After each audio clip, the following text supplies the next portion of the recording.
I worked double shifts every single week. 12 hours at the factory, 6 hours at the diner. I barely slept. My hands were raw. My body ached.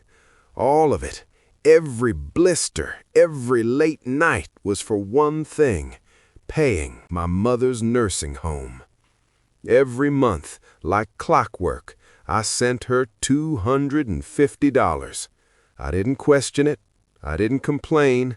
I just worked. I told myself it was for her, that she was sick, that she was dying, that I was doing the right thing.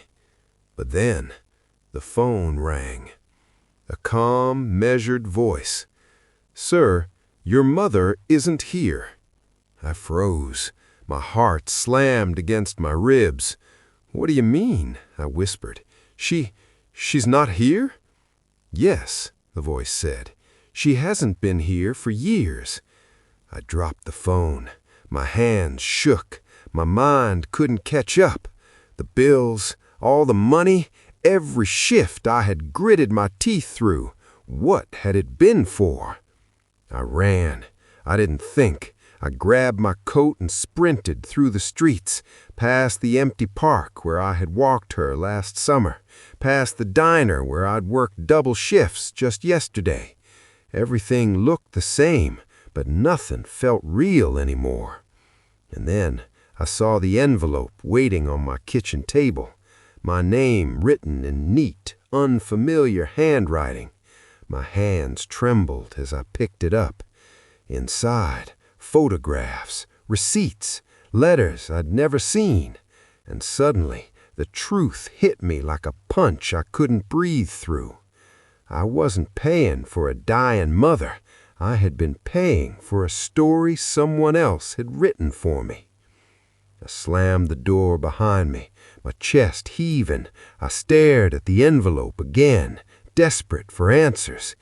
And then I noticed a name at the corner of one of the letters, a nurse who had worked at the home for years, and beneath it, in bold handwriting, "Meet me, today, now." I didn't hesitate. I got into my old pickup and drove through the empty streets of my town, rain glistening on the asphalt, headlights cutting through the dark, my mind racing faster than the engine. When I arrived, the nurse was waiting, calm, collected, not a hint of fear, not a flicker of guilt, just a steady gaze that seemed to pierce through every lie I had ever told myself. I handed her the envelope. "Why?" I asked, my voice barely audible. She didn't answer immediately. She looked down at the papers, then back at me, and finally she spoke, slow and deliberate. "Because some truths are harder to face than lies." I felt my stomach twist. My hands tightened on the envelope. I wanted to yell. I wanted to cry. I wanted to run. But I couldn't. I had to know everything. And then she handed me another folder. Inside, the story of my mother. A story I had never known. A life I hadn't imagined. She hadn't been dying. She had been gone years ago. The money, the shifts, the sacrifices, they were for a ghost I had been paying to haunt me. I sank to the chair. The world spun. Everything I had built my life around, gone. But at the same time, I felt a strange weight lift. The burden I had carried for years wasn't mine to bear, not really. I looked up.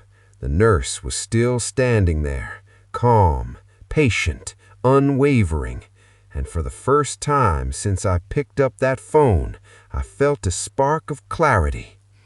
This wasn't just about loss. It wasn't just about deception. It was about truth. And for the first time, I was ready to face it. I opened the folder again, scanning through the papers, photographs, receipts. Every detail told a story I hadn't known I was missing.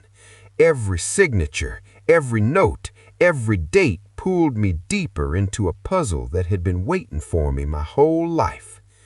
And then, just as I thought I understood, a photograph fell out, one I didn't recognize. Someone standing behind my mother in the nursing home lobby, smiling, hand extended in a way that suggested secrets, promises, maybe even betrayal. My hands froze, my heart raced, questions swarmed my mind like fire ants. Who was this person? What role had they played in my life, in my mother's life, in everything I thought I knew?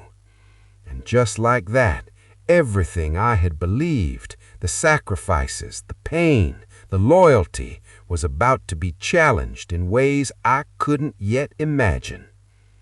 I stared at the photograph, heart hammering.